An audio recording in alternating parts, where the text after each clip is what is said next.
ಆದ್ರಂತೂ ಮಕ್ಕಳು ಫಸ್ಟು, ಆಮೇಲೆ ಗಂಡ ಫಸ್ಟು, ಎಲ್ಲಾರ್ದು ಆದ್ಮೇಲೆ ತಂದು ಯೋಚನೆ ಮಾಡ್ತಾಳೆ ಮಹಿಳೆ. ಅಷ್ಟೊತ್ತಿಗಾಗಲೇ ತುಂಬ ಲೇಟ್ ಆಗೋಗಿರುತ್ತೆ.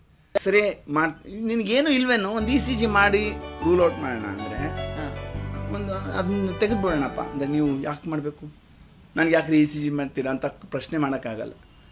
ವ್ಯತ್ಯಾಸ ಏನು, ತಾರತಮ್ಯ ಏನಿದೆ ಅದರಿಂದ ನೀವು ಯಾವತ್ತೂ ಪ್ರಶ್ನೆ ಮಾಡ್ಲಿಕ್ಕೆ ಸಾಧ್ಯ ಇಲ್ಲ. ಸೊ ನಾವು ಸುಮ್ಮನೆ ಬ್ಲೈಂಡ್ಲಿ ಸರೆಂಡರ್ ಆಗಲೇಬೇಕು. ಯಾಕೆಂದರೆ ನೀವು ಹೋಗೋದು ಕಡೆ ನಿಮಿಷದಲ್ಲಿ. ನೀವು ಯಾವತ್ತೂ ನಿಮಗೆ ನೆಗಡಿ ಬಂದ ತಕ್ಷಣ ಹೊರಡ್ತೀರಾ ಡಾಕ್ಟರ್ ಹತ್ರ? ಇಲ್ಲ, ನಿಮಗೆ ಆಗದೇ ಇಲ್ಲಪ್ಪ. ಅದರಲ್ಲೂ ಮಹಿಳೆ ಆದ್ರಂತೂ ಇನ್ನೂ ಕಡೆಯಲ್ಲಿ ಮಹಿಳೆ ಆ ಲಾಸ್ಟ್ ಮಿನಿಟ್ ಹೋದಾಗ ನೀವು ಇಲ್ಲ ನನಗೆ ಇದು ಬೇಕಿತ್ತು, ಈ ಮಾಹಿತಿ ಕೊಡು, ಆ ಮಾಹಿತಿ ಕೊಡು, ಇಲ್ಲ ನೀವು ಡೆಸ್ಪರೇಟ್, ನಿಮ್ಗೆ ಚಾನ್ಸೇ ಇಲ್ಲ, ಏನೋ ಒಂದು ಆಗಬೇಕು ನನಗೆ. ಆ ಸಮಯದಲ್ಲಿ ನೀವು ಹಕ್ಕಿನ ಬಗ್ಗೆನೂ ಮಾತಾಡೋಕ್ಕಾಗಲ್ಲ, ಏನು ವೈಜ್ಞಾನಿಕ ಚಿಕಿತ್ಸೆ ಬಗ್ಗೆನೂ ಮಾತಾಡೋಕ್ಕಲ್ಲ, ಏನೋ ಒಂದು ಸಿಕ್ಕಿದ್ರೆ ಸಾಕು ಅನ್ನೋ ಒಂದು ಪರಿಸ್ಥಿತಿ. ಸೊ ಇಂಥದನ್ನೇ ಅಲ್ವಾ ನಾವು ಪಾಲಿಸಿ ತೊಗೊಂಡಿದ್ದೀವಿ, ಹೆಲ್ತ್ ಪಾಲಿಸಿ ಅಂತಂದರೆ ಅಲ್ಲಿ nexus between policy company and hospital.